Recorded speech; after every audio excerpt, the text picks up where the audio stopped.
we are going to introduce our first contestant. This is Sherif Fakher, who's a PhD student in petroleum engineering. Let's give a round of applause for Sherif.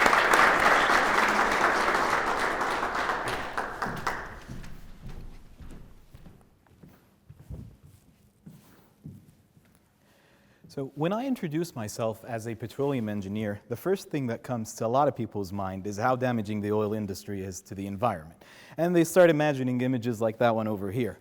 And so the media hasn't been very kind to us recently, and that's not entirely true. My job as a petroleum engineer is to recover the oil and the gas in the safest, most economic, and most environmentally friendly way possible. A lot of oil companies have been investing hundreds of millions of dollars to do this. Keeping that in mind, recently we've been producing from a new source of oil called oil shale.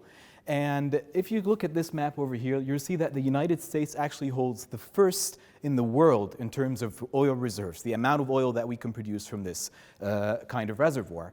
So can we produce from this formation in a safe way is the main important question, and in an environmentally friendly way. Well, recently we've been producing from it using hydraulic fracturing, which is not the most environmentally friendly way. My research tries to provide an alternative method to this. Instead of hydraulic fracturing, I actually propose injecting carbon dioxide that's been taken from the atmosphere back into the reservoir. So we're taking these emissions from the atmosphere, we're injecting them into the reservoir, and that'll help us in two ways. The first way, it has actually been proven to increase oil recovery, and I've seen this in my experiments where I reached more than 15 times more oil recovery. The second thing is that we can actually keep that CO2 inside the reservoir. It can be stored inside the shale formation. And this happens through what's called adsorption, where the CO2 will actually stick to the rock surface and it will remain down in the reservoir.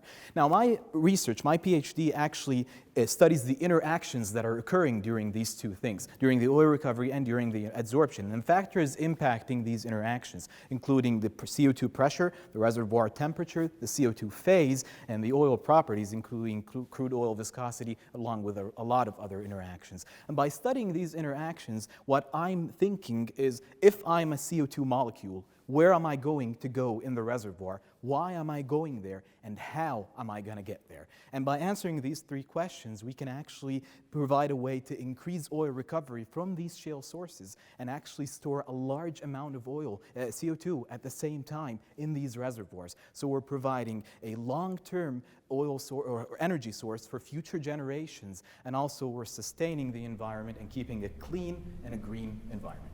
Thank you.